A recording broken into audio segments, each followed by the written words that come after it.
as technology makes it easier, how is our hunting heritage doing? How are we going to protect the heritage of hunting? I would love to dive into your thoughts on that side of it.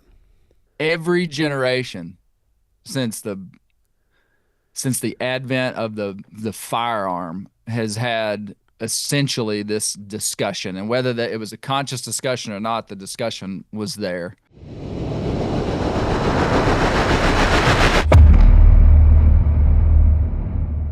Clay Newcomb is an American outdoorsman, conservationist, and one of the most compelling storytellers in modern hunting culture. As a key voice within MeatEater, he's best known as host of the Bear Grease podcast, where he dives deep into the history, folklore, and traditions that shaped the American outdoors. A multi-generation Arkansan, Clay represents a lineage of hunters who didn't just grow up in the woods, they were formed by it. His work goes far beyond tactics and tags. He explores the why behind hunting, connecting it to identity, heritage, and the responsibility of conservation. Before joining MeatEater, Clay founded and published Bear Hunting magazine and produced films focused on bow hunting and wildlife conservation.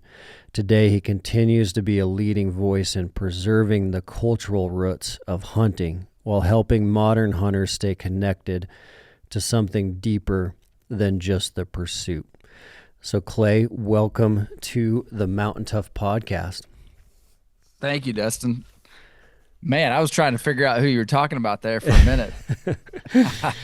I appreciate the introduction. I do. I really do. You've had an amazing life, man. Well, I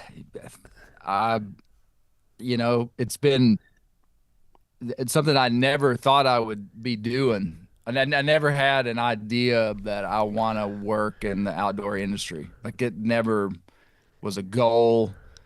It was a long journey to get where I'm at today that has felt really slow. But man, just so grateful to be alive during this time. I mean, I think as American hunters, sometimes we have these dream spasms where we're like, man, it would have been cool to have been here, and you just pick your period. I mean, Yeah. back in the Steve Rinella talks about, being alive back in the Pleistocene and hunting with the Clovis bison hunters. And, I daydream about being in the, with the mountain men, with the frontiersmen and Daniel Boone and the long hunters. But man, the time that we live in is incredible. It really is. I mean, we have more challenges than for wildlife conservation, wild places, people connected to the land probably than ever before. But we also have opportunity that few humans have ever had. And like, these are the good old days. I mean, we definitely have our challenges, but in every generation, just has a unique window of insight and opportunity into different things. And man, for us in 2026 to be forging away in modern times for wild lands, wild places, wildlife, eating wild game, living a lifestyle that's so contrary to kind of the modern trends, I think it's awesome. That's And cool. just thrilled to be a part of it with so many other people. I think about that a lot. I think about a couple things. One is the conservation story that you're able to see in a lot of parts of North America are insane, especially the one that always stands out in my mind is the work that the Turkey Federation did and the amount of turkeys that are all over Montana and Wyoming, North Dakota, South Dakota, where I'm from, that I didn't see it all when I was a kid. They just didn't exist in those places. And to see the conservation model crush it in a few areas like that. But then with what you're saying, the thing that always stands out to me is our mobility, our ability to be in all these incredible places by jumping on a plane that travels at very high speeds that can connect us to these different hunting locations, these different amazing like adventures. And we read about them for a long time with like Teddy Roosevelt going to the Amazon or Teddy Roosevelt going to Africa.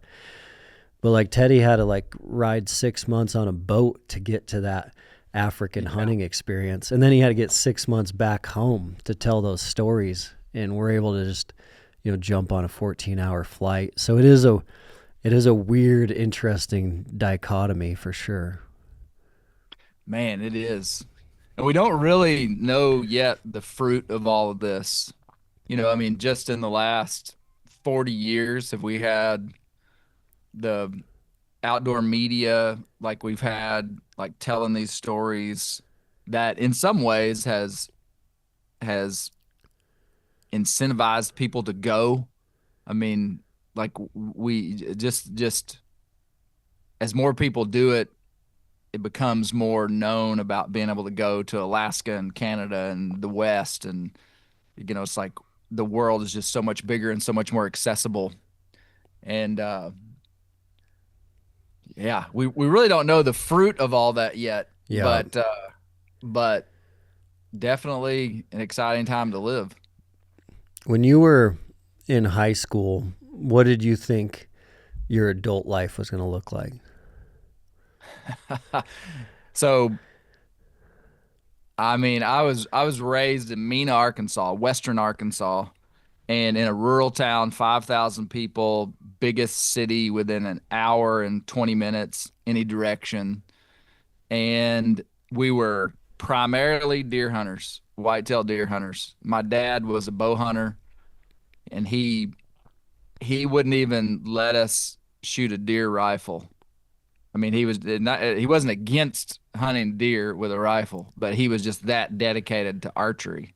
So I grew up as a bow hunter, and we also turkey hunted, and that's just the main two things we had access to. And then when I was 21, I killed a bear, first bear that I ever killed, and that was new because when I was 21 in 2001 is when they liberalized the season in Arkansas and basically gave hunters access to bears, essentially. And what I thought I would do with my life, man, I thought I was going to be a insurance agent, or I don't know. I knew I knew I needed to go to college. My dad was adamant about that. I thought I might be in the ministry, honestly. Yeah. My wife and I were and still are really involved in our church. I did not project the where I would be. I don't know if that's a good answer, Dustin. I think it's kind of just cool to look at some of that stuff in reverse, and looking at our life story in reverse, especially yours, to see that, especially from like the faith perspective. God really took you on a crazy adventure that you had no idea you were about to go on. And that crazy adventure has taken you all over the world to all these different places. And, hunting and conservation and the heritage of hunting has kind of been the key theme that's woven through your whole entire adult life, whether that is in North America, South America, Alaska, Canada, the Yukon. Like no matter where that adventure is taking you, it's kind of like the heritage is the thread. But seeing those steps when you're younger, and seeing those steps when we're all in that kind of high school age, you just have no idea what's about to happen. Yeah. I've noticed that if the gear you're using isn't reliable, it's much easier to back off early and quit. GoRuck's products hold up, and at Mountain Tough, rucking has become an essential aspect of our programming. Rucking combines cardio and resistance training, burning up to 3 times more calories than regular walking while strengthening your joints with very little impact. It also boosts VO2 max, bone density, and it makes it an efficient, science-backed way to improve overall fitness. The Rucker 4.0 is purpose-built for rucking, featuring elevated plate pockets to keep weight high and stable reinforced construction. GoRuck is offering 20% off their products for Mountain Tough Podcast listeners. All you need to do is use code Mountain Tough Community. That's MTNTOUGH Community when checking out at GoRuck.com. All right, back to work. You know, the thing that's the same, though, is that just passion for wild places and hunting. That's the same. I mean, it's the same inside of me today as it was when I, killed my first turkey or shot my first deer with a bow. I mean, that's the cool thing about this lifestyle. I mean, I think, I used to enjoy sports and play basketball and stuff, and that kind of faded away. A lot of things fade away, but the cool thing about hunting is, I mean, not everybody's going to take it a little bit different, but that drive and passion is stronger in me today than it even was then, Mm-hmm. The seeds of it were there. And my dad was just a little bit of bio. My dad was a banker in this small town. Okay. And kind of the role of a banker in a small town, aside from actually what he does, what he did, like financially loaning people money, that was not interesting to me, nor was it really that interesting to him. But it was his place as a networker in the community. And so he would come home and I just have such vivid memories of the stories that he would come home and tell me, not about the dentists, lawyers, doctors, in this small town, but about the country people, the rural people, the guys running deer with dogs, the people catfishing. I always tell this example of he would come home and tell me about this couple that would come in every spring and borrow $300 so that they could go catfishing for 2 weeks. And he would come home and he would say, "Clay, let's get in the truck. We're going to go out to Posey Hollow and see such and such. He killed a big deer last week." And we'd drive out to somebody's house, little mobile home out in the middle of the national forest, 20 dogs tied up in the backyard, old beat up trucks and freezers and cars laying around. and this guy'd pull some big buck out of a freezer. And my dad, he loved those people. Like he really honored and valued just kind of rural life and rural people. And so I always say, in a way, he was like an anthropologist. Like he really studied and loved these people. And I mean, they were his people, and they became, and so I just became kind of, I wouldn't have known it at all, like no consciousness of what was being built inside of me. But when I became an adult, I remember with the Bear Grease podcast, which is kind of primarily my main thing that I work. Most of my work goes into the Bear Grease podcast. When I first started telling stories just about kind of just rural America, the rural America that I knew, I honestly didn't think it would be, I really didn't think people would care. I knew I cared a lot about it. And then we started having a lot of success with these stories, and I realized that these stories connected with people. Yeah.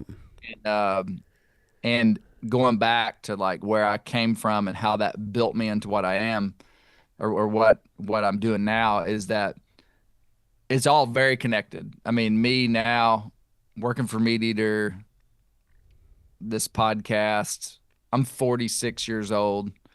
Like, to this day, I was in my hometown last week. I don't live there anymore, but I went back there last week to get a story that will be fascinating that Hmm. we're going to tell the world about. And I just keep reaching back into the jar Yeah. of my upbringing and all the people I grew up around. And that's not what all of the work that I do. I mean, we do all kind of stuff, but I just think about my my history and how I wouldn't have predicted that those would be the stories that would be valuable to me. Um, but they are. And yeah, Hmm. God really stitched all this together in a way that I would have never seen coming, you know. Oh yeah. And like your dad needed to have that heart for that all to come into fruition in your life. Without him having that heart for those rural people and being that connector and that being like his gift and his calling, it would have never led you to where you're at now. Exactly. And he would have had no awareness of it. Like he says I was just this little chubby kid sitting in the back seat, not saying much, but I was deeply impacted by it. And Mm. I wouldn't have even known it until I was 30, you know, and started writing and doing some stuff. And I kind of got a late start really in the outdoor world. You know, I went to college and then had a landscaping business for 8 years. And so I was like probably 30, 33 years old before I really kind of got into the actually doing stuff in the outdoor industry that led to making a living. So yeah, you just never know the impact that we as parents or as aunts and uncles or just as people engaging with others and with young people, like the kind of impact that you have on people. You never really know. Mm. Yeah, you don't.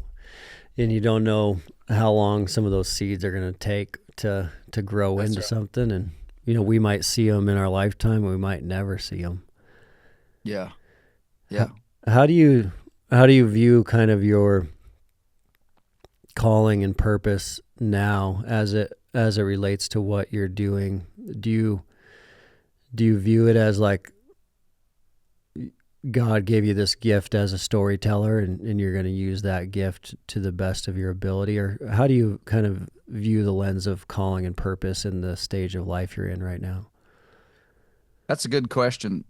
You know, I've been open, like people that would have followed closely to what we've been doing. I mean, I've always been very open about being a being a Christian, being my wife and I have been involved.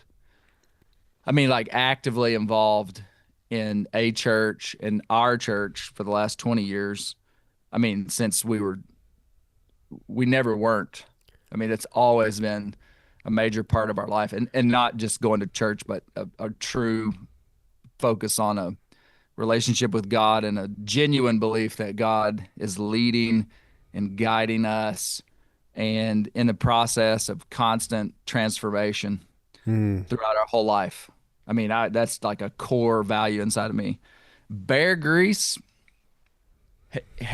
honestly, feels no different to me than if I were to stand up in my at my church and teach. Like the same muscle that I would use to like teach on a Sunday at our church, which I randomly would do, Hmm. would be the same muscle when I would make a Bear Grease podcast about Daniel Boone. I mean, I feel like Bear Grease though is parabolic. I mean, to get not to get too deep in the weeds, but I mean, you know, we see Jesus inside the scripture like constantly talking to people and but speaking in parables, talking Yeah. about farmers and sowing seed and talking about um, you know, all kind of stories that had values inside of them that people could connect to those values and it would translate for them into functional principles for life that would ultimately lead them to God and help them. Yeah. I feel like Bear Grease is that. Not it's I mean, a lot of times it's like, a story about Daniel Boone and his dad or a story about outlaws from Polk County, Arkansas, where I grew up. But if you listen to the whole thing, you'll the idea is that there's a value system that's distilled, and that value system is constantly integrity, transparency, humility, confidence and boldness when we need that, and genuine trust that God is guiding us and is accessible to us if we want to access him, And so I do feel like God is helped me with this. I don't view it as a gifting. Like, I don't focus on gifting. Like, people say that, and it's like, I don't know that I kind of reject that, honestly, that it's a gifting. I just think I'm just telling stories, and I do think God has helped me big time, and I just hope he continues to do that. So,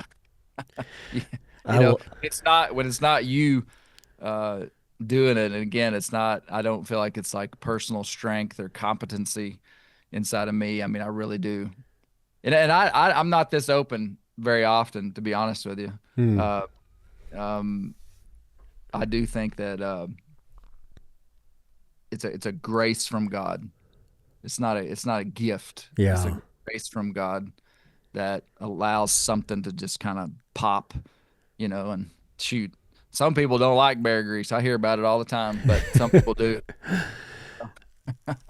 Mountain Ops supplements keep you going steady. I've personally been on their Yeti pre-workout for clean energy without jitters, and their Hydrate to stay topped off during long days when you need those electrolytes. Creatine and protein are a staple for me for building and bouncing back. Plus, they have no junk, just real fuel. It's simple, reliable stuff that helps you push when it counts. Get 20% off Mountain Ops supplements at mountainops.com using code MOUNTAINTOUGH. That's MTNTOUGH. All right, now back to work. Well, you can you can feel there's that grace, because it's like the favor, like the favor he gave you for that to kind of be your platform, and that favor allows you to tell those stories, which are very much like parables, and like that's been used since biblical times of like, how do we break this life down and teach these principles? It's like, well, life is a story, so let's teach through story, and story allows us to latch on to things to remember, and then take those principles and apply them to what we're going through. And it's pretty cool to see how that's a way that you've been used. It's awesome to see that. Yeah, man, for sure. How do you feel about, we talked about it right when we started, but you're feeling pretty optimistic about like where we are at as a hunting culture, and with you spending a lot of time studying hunting heritage, you are feeling optimistic, it sounds like, from when we started the podcast around how we're doing as hunters. And I always like to think about the question of like, what kind of job are we doing passing this down to our kids and our kids' kids? And so how are we doing when it comes to passing hunting down to our kids is a big question right now, when it also has this combination with technology. And so if I think about my two daughters, they're 11 and 13, my 13-year-old being like a huge hunting partner of mine, passing down hunting from all the conservation groups, that we see and are a part of and that are operating in North America, we're doing pretty good. Like with the elk populations doing good, the you know, Ducks Unlimited, Turkey Federation. Everyone has some pretty amazing success stories of wildlife population management, throughout North America.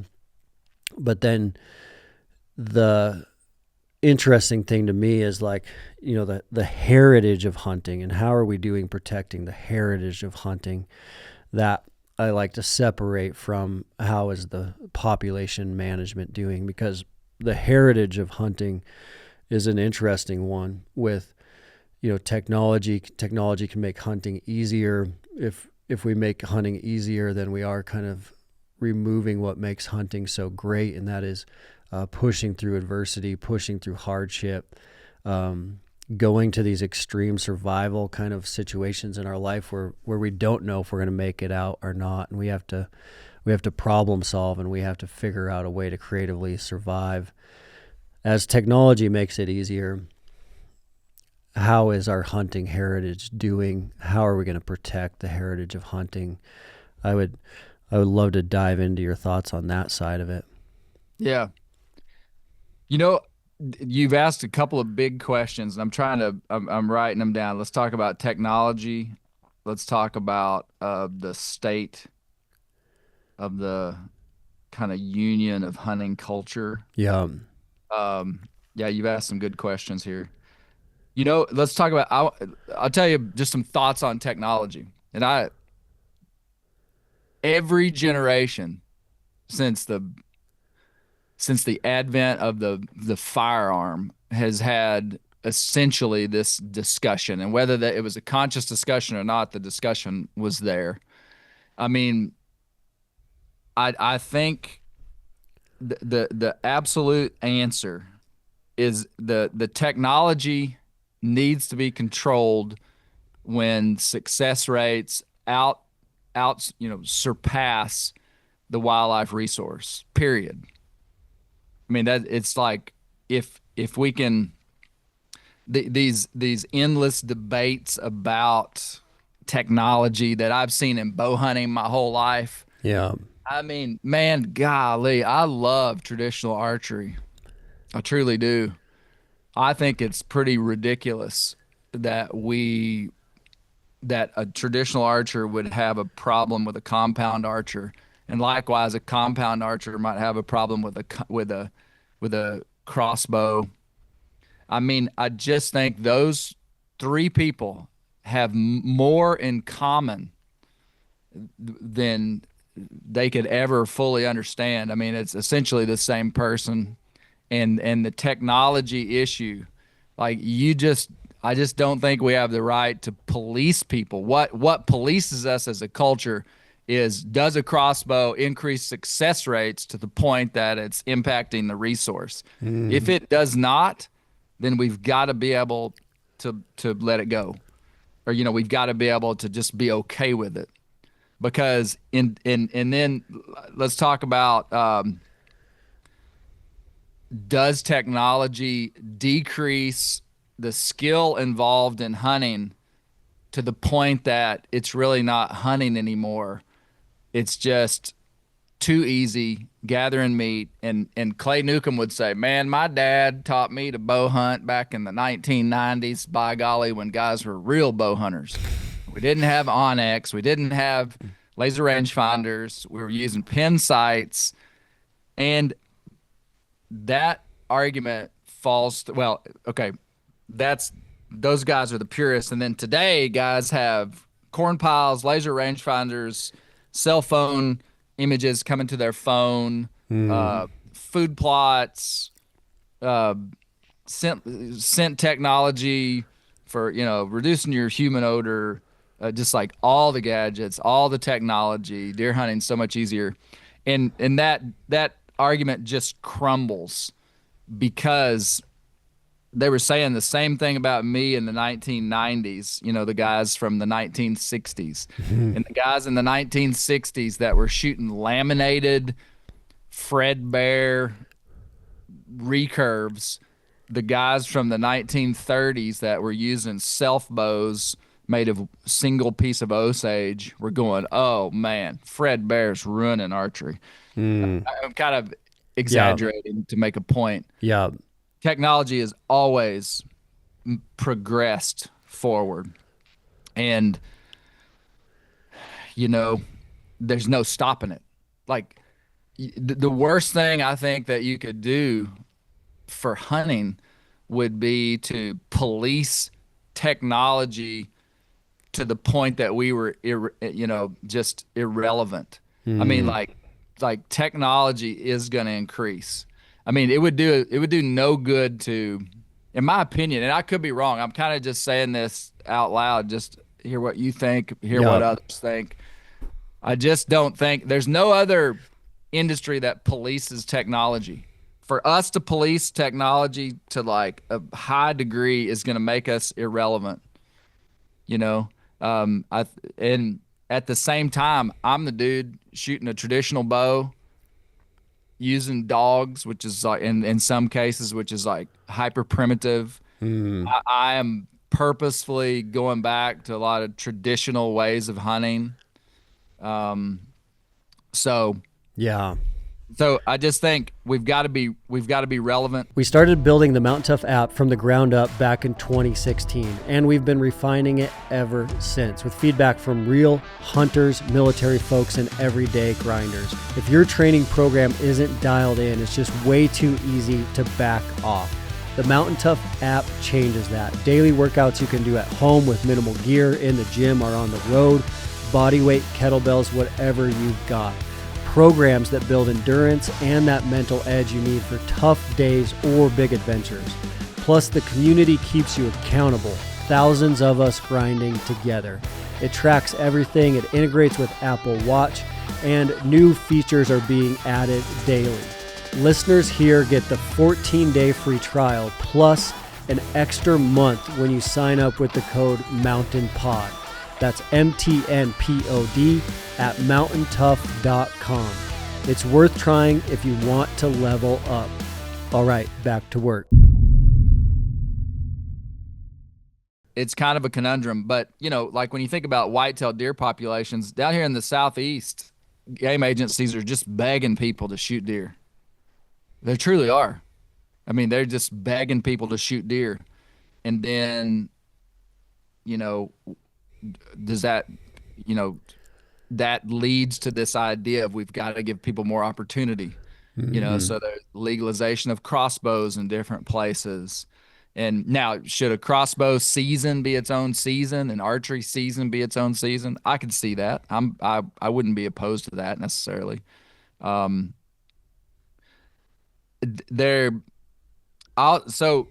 Okay, let me address to kind of the idea that you said I was optimistic about where we're at. Yeah. Daniel Boone, when he died in 1820 in Missouri, he thought that North American hunting was over for good. I mean, he left Kentucky with his tail tucked between his legs. He was one of the first person of European descent to live in the state of Kentucky, what would become the state of Kentucky, in the 1770s. And by 1793 or 96, Kentucky was a state and had 300,000 people in it in a 30-year time period.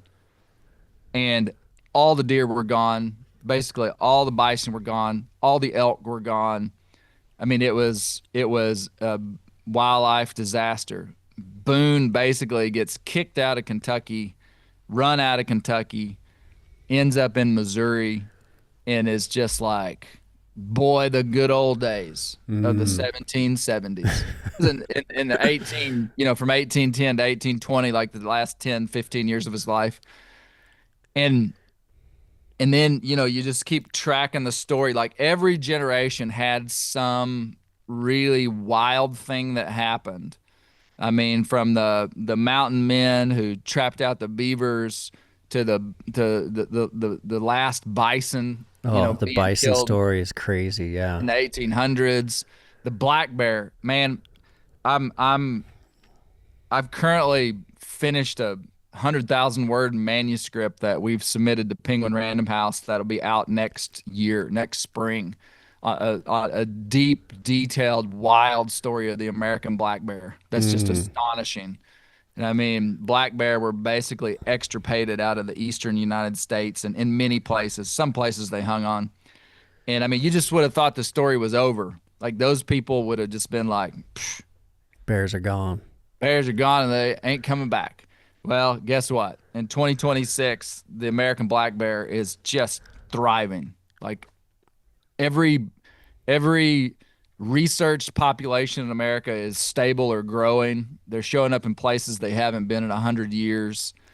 Whatever's happening ecologically on this continent has been massively beneficial to the American black bear. Of the 8 bear species on planet Earth, there are twice as many American black bears as all the other species combined. And they're crushing it. They're crushing it. And my point is, every generation has experienced major challenges. And now ours is, and every generation had a unique set of challenges. And that's why I think, okay, to kind of transition to another topic of kind of the state of the union of the hunting culture in America, okay? Because you asked that, like, we know wildlife is doing pretty good in many scenarios, but what about hunting culture? Man, there's a stream of thought, and it's small and it's not very intellectually sound, that would say that hunting influencers and podcasters and all and kind of like making media out of hunting is negative. There's people that say we're promoting hunting in an unnatural way, recruiting people into an activity that has limited resources, and so we shouldn't be promoting hunting. Yeah, I think that's the craziest thing I've ever heard. I do think there's influencers that aren't good for the sport of hunting. I think that's possible. I mean, I think there are people that's like, yeah, it'd probably be best if you changed the way you think about hunting in the narrative. Yeah, that's out there. In general, though, man, in a society that is dominated by technology and media, we better be on the forefront, the cutting edge of media, podcasts and films and books. And I mean, I think we're fighting inside of a society that will leave behind anything that doesn't move forward. Period. They'd leave us in the dust and forget us in a generation. We are the ones who have to fight for it and say, we ain't going anywhere. This is who we are. This is what we value. This is what we love. We are going to fund wildlife conservation. We're going to fund the preservation of wild places. We are not going anywhere. And I think that's what we're doing. That's what I'm doing. That's what I do every time I crank up a Bear Grease podcast or you see a video, is I'm telling the world we're here and we aren't going anywhere. And we have a long history and heritage in this country. Yes, we have unique challenges, but you will not forget us. I mean, that's what I feel like we're doing. And we've got to be relevant. We got to have podcasts. We got to be on social media. I mean, I want hunting people that are involved in hunting to be the sharpest people on social media. I mean, so this idea that we shouldn't be there is kind of crazy. Now, does it produce challenges as new places are discovered? Yeah. I've experienced that here in some way in my home state. Just people talk about overcrowding on public lands and all this stuff. And yeah, that's a bummer, but golly, I mean, the fastest way for the world to forget us is for us just to die out and our kids to become golfers. I mean, yeah. I hate golf, man. No, it's a good sport. My dad loves my bow hunting dad. Now, he's a golfer. In his late 70s, golf is kind of saving his life in a way. he loves to play golf, and he looks forward to it. So I joke about golf because that's kind of an inside Bear Grease joke, but but no, I just think we've got to make a splash. And let me address something else. You asked about our kids. Are we doing a good job of handing this thing down to our kids? And I want to take that even further back than the actual external actions of, is a dad taking his son and daughter hunting? Is he creating a good experience for them?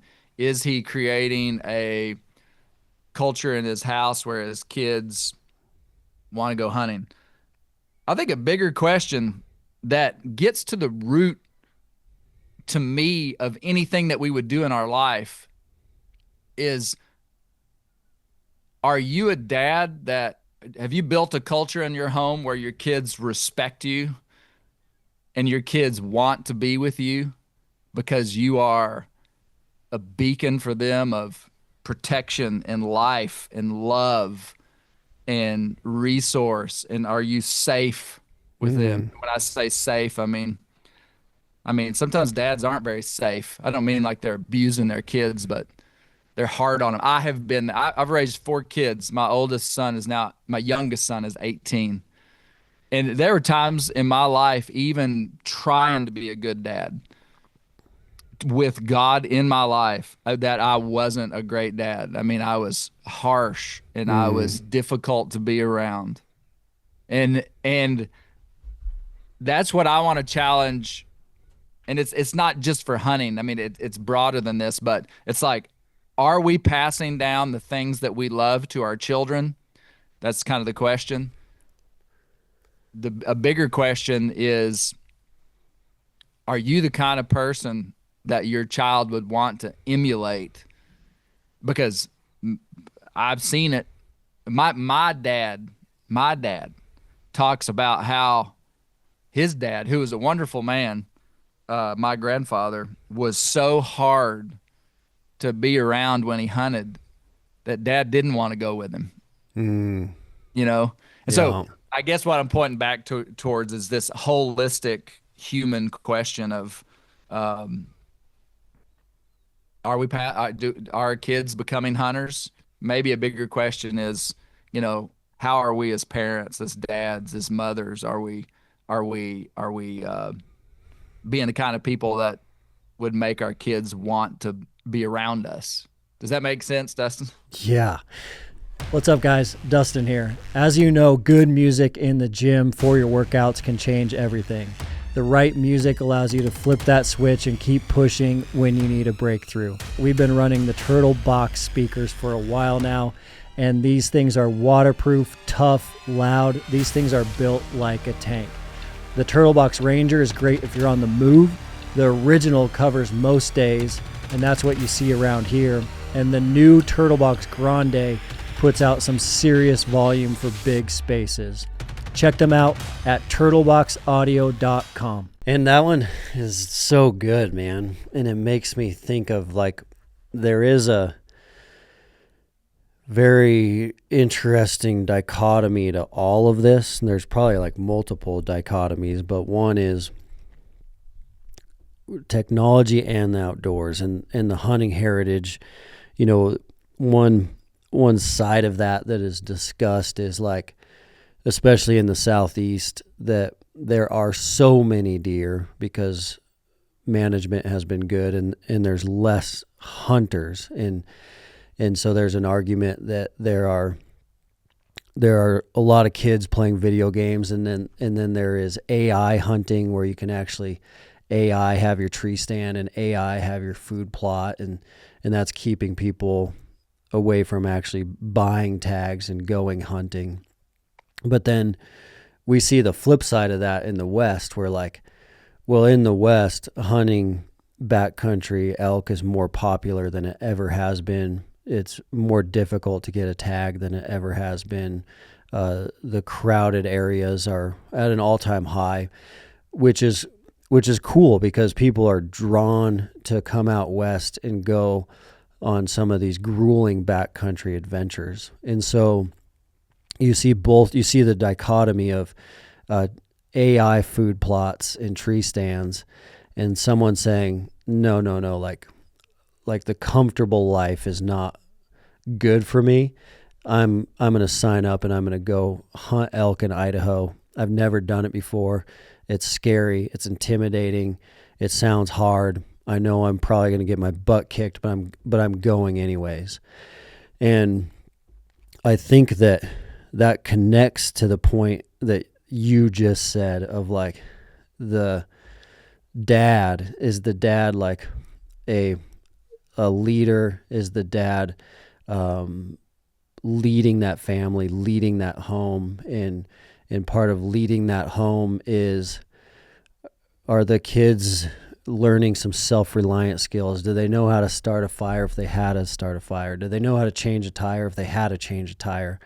Well, they probably will have to change a tire if we're on some hunt and we get a flat and I need their help. Like all these things start to come together of, well, one thing that mankind is craving is adventure, and mankind is going to continue to crave adventure no matter how far this technology thing pushes to the right. But where the divide and all that is going to be interesting to see how that plays out. Because coming back to your point about there always is a unique thing that a generation is solving around. And as technology is always pushing forward, each generation has a unique problem set. I agree with that. And I do believe part of our problem set here in 2026 is the algorithm. And the algorithm has only gotten more advanced, but the unique problem set that creates is it pushes this divide of people being really divided over issues they can't meet in the middle around. Mm-hmm. And that is a new thing, unprecedented, that we haven't seen before in American history, is kind of this thing that is keeping us from meeting in the middle and having fruitful conversations and compromising over solutions. So where all that is going to play out is fascinating. But I think with the boom happening in the West, I'm confident that it is happening because the comfort crisis can kill us. And because the comfort crisis can kill us, a certain percentage of individuals have figured that out, and they're saying, no, like, I'm going to take this different path. Yeah.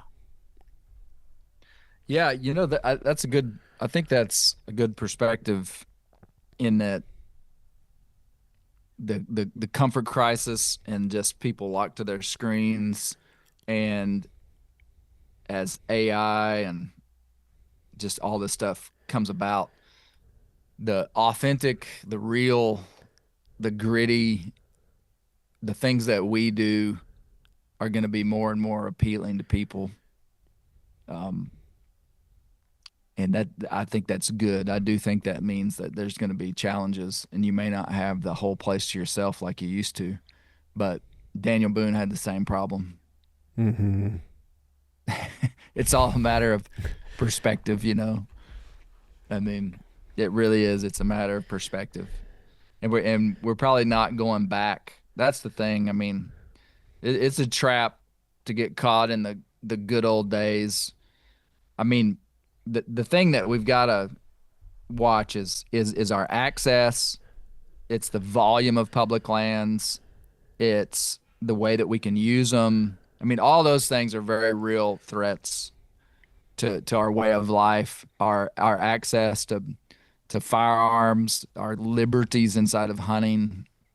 Like, boy, it's just a street fight with some of that. And I don't have a ton of insight into that, other than we just have to keep fighting and being a part of organizations that are doing a good job. But man, I mean, as hard as it is, like those parking lots being full of elk hunters,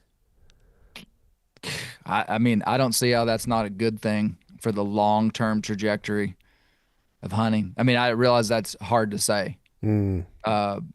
But man, I mean, we continue to become more and more of a minority as the population of the U.S. grows. I mean, I think we're at 330 million people in the country, and basically hunter numbers have there's conflicting data, but basically have stayed the same, you know, and that's good. We're not losing, but it's all these more people are coming into the country. That means we're a smaller percentage. Yeah. And I mean, we've just got to know that we always and always have been a minority. People that are like super interested in hunting have always been the minority. Daniel Boone was the minority. Daniel Boone, people back in the East were just like, wow, look at this guy. Who is this guy? I mean, it was never, we've always been like people seriously dedicated to hunting have always been minority in modern, in, you know, relatively modern times. And so we are always at the mercy of the people that are kind of indifferent to hunting. Mm-hmm. You know, I heard it was Steve Rinella who I've heard say it so concisely and eloquently, but there's 10% of people in the world that are adamantly against hunting, 10% of people that are adamantly for hunting, and there's 80% in the middle that don't care. Mm-hmm. And they're the ones that decide. So like, and that's part of, this isn't necessarily addressing your question directly, Dustin, but I think it's important. What I do with Bear Grease by focusing on culture, like the heritage, the culture, the way that hunting impacts people, like in their everyday life and who they are. I think that's a human story that connects to that 80%. Like on my podcast, I don't really talk about hunting tactics or I don't really teach people how to hunt necessarily. But I feel like we're telling these stories that are connected to heritage, that maybe somebody in that 80% could listen to and be like, they may not understand a guy that wants to go out and kill a bear. Mm-hmm. But if they listen to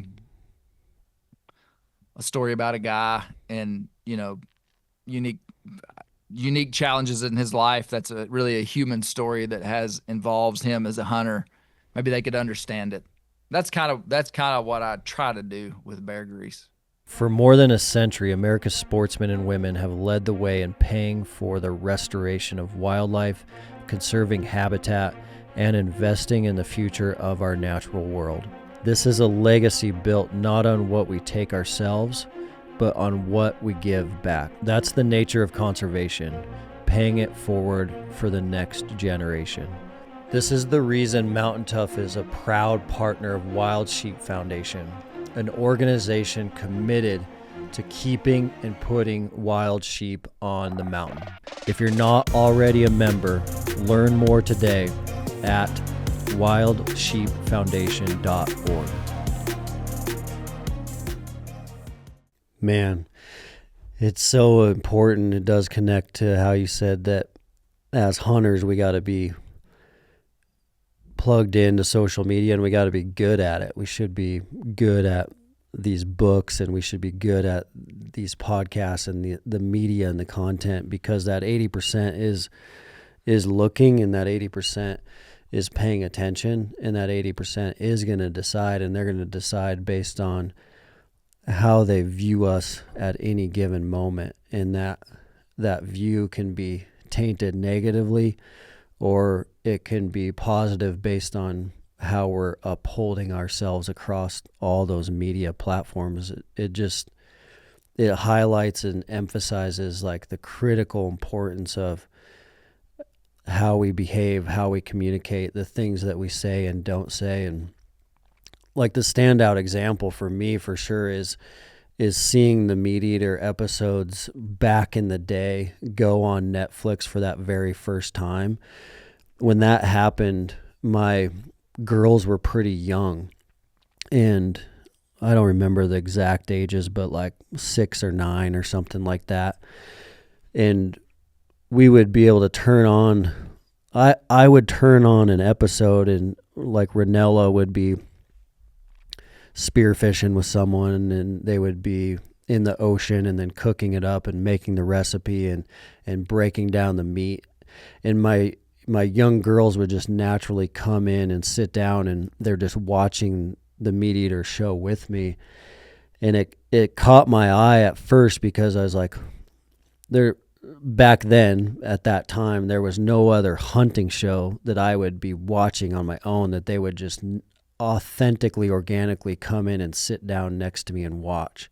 Mm-hmm. And I was like, there's something magical going on here. And Ranella was so good at that. In that early day, he changed the game, and you guys are continuing to change the game, but he changed the game with that like first ever series, because it told the whole story of family and food and travel and adventure and meeting new people. Like the whole entire package was there. And talk about like doing it that way, how that influences that 80% has been really cool to see. Yeah, man, I've worked for MeatEater for 5 years, but I still don't really. I mean, I was doing the exact same thing you were before I ever knew Ranella or had any thought that I would work for MeatEater, and yeah, he really changed the game. I mean, he really did. I give him so much credit for that, Mm-hmm. Just changed the game, really did. So yeah, it'll be something that we can and I don't want to sound like I'm patting the company I work for on the back. I mean, I'm like you. I was a fan long before. Not a fan. I was influenced by it, Mm-hmm. because I saw him doing the things that I was doing that I didn't know was cool. I've said that so many times before. I mean, to the hunters that had raised their families on wild game, like I had. I mean, I raised my 4 kids literally on wild game. I mean, it's what we survived on. It's what we ate every day of the week. I mean, we ate some chicken every now and then. I don't want to exaggerate, but 3 days a week for 25 years, 3 or 4 days a week, we were eating wild game and still do. And we never thought that was cool. My dad, I keep talking about my dad. I always talk about my dad. In his mind, when he was growing up and started bow hunting, it was the poor people that ate deer meat. And that was like not something that was cool. Yeah. It was poor people food. And I mean, when you really get down to it, like people's idea, like general people's idea that like wild game would be like not very good, maybe even gross or dirty or not healthy. I mean, it all goes back to this like stigma, which is just now completely flipped. I mean, you go to Whole Foods and you can't afford to buy grass-fed beef, and yet we go out and take and eat the finest protein on planet Earth and can do it every year, sustainable resource, harvested ourselves. And that narrative, we were always doing the same thing, like, but somebody interpreting that for us and saying, hey, wait a minute, all you guys eating deer meat and bear meat, you're the cool guys. You're the smart guys. You're the intellectual guys. You didn't even know it.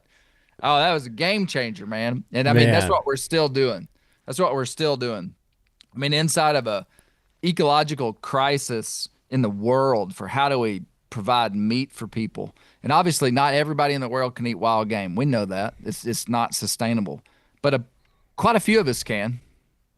I mean, and it makes an impact, and I just think that's really cool. And, man, yeah, that is fascinating, especially now. Like, it's fascinating now that we have the the RFK movement and everything that's found in our food and the plastics and the chemicals and the carcinogens, and how you can eat in America and feel like garbage, and then eat in Mexico and feel great, or eat in Europe and feel great, even though you're eating things you wouldn't feel great eating at home. Like, all of that is more talked about, more discussed, more in our face than ever before, which is only escalating how cool wild game is all right now. Yeah. Yeah. You know, I feel like the next movement of the North American hunter is got to be for us to be more involved in clean air, clean water, clean land. The buzzword that has been a negative for people like me anyway has been like the environmental movement. Like, you say the environmental movement, or that guy's an environmentalist, and all of a sudden it's like, whoa, whoa, whoa, not me. I mean, because it's associated with all types of political connotations. But there's you know, multiple parts of us protecting our heritage, and part of it is protecting the right that we have to hunt and fish and have guns and have access to public land and be able to hunt with the methods that we want to. Like, for instance, the thing I always talk about, I know it's so controversial, but like hunting with dogs. Mm-hmm. I think it's a traditional use practice in this country that goes back to the dawn of man. And I just think inside of a regulated system, people ought to be able to do it in certain areas and places, and there's a place for it. We got to fight for our right. Yeah. But we've also got to fight for the environment. I mean, like, these wild animals that we love so much have got to have a place to live.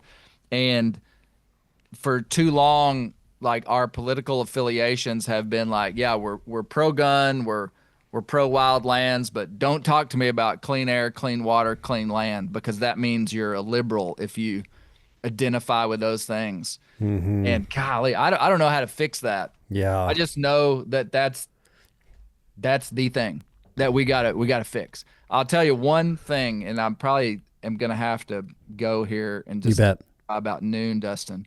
You bet. But in my book that's coming out next spring, we had analyzed. I'm gonna grab a little show and tell here. This is a jar of bear fat. Okay, I had a sample of Arkansas bear grease that I rendered myself out of the Ouachita, a bear killed in the fall in the Ouachita Mountains in Arkansas. And I had that oil analyzed by one of the top oil chemistry labs in America that has the state-of-the-art technology for analyzing lipids. Okay. And in this book, we do this chapter on bear oil, and there's all this folklore around bear oil that it'll make your hair grow, and you can forecast the weather, and it cures arthritis and all these things. And I wanted to know what makes bear oil unique. Is there anything that makes it unique? It's shelf stable for years. This jar right here has been sitting on my shelf for probably close to 10 years. Man. And you could open it and use it today. Yeah. So I wanted to know why it was that good. And when we started digging into the academic research, we found that nobody in modern time in the last 10 years has analyzed bear grease using this new technology. And so we sent this thing off and had it analyzed. And basically it breaks down bear oil into the individual lipid species. So inside of this oil, there are like 1,000 different species of oils, like plants. Imagine this like a forest. And it looks just like a big forest. You'd say, yeah, that's a forest. Well, inside that forest is 1,000 different species of trees, quote unquote, that are species. All this to say this, Dustin, my bear grease had basically microplastics inside of it. Aside from all the crazy things we learned, which I tell about in the book. That's frustrating. I tell about in the book, just of all the unique properties of bear grease that we understood. One of the surprising things when I was in Atlanta, Georgia, in the lab with the chemist, she said, "Boy, something really surprised me.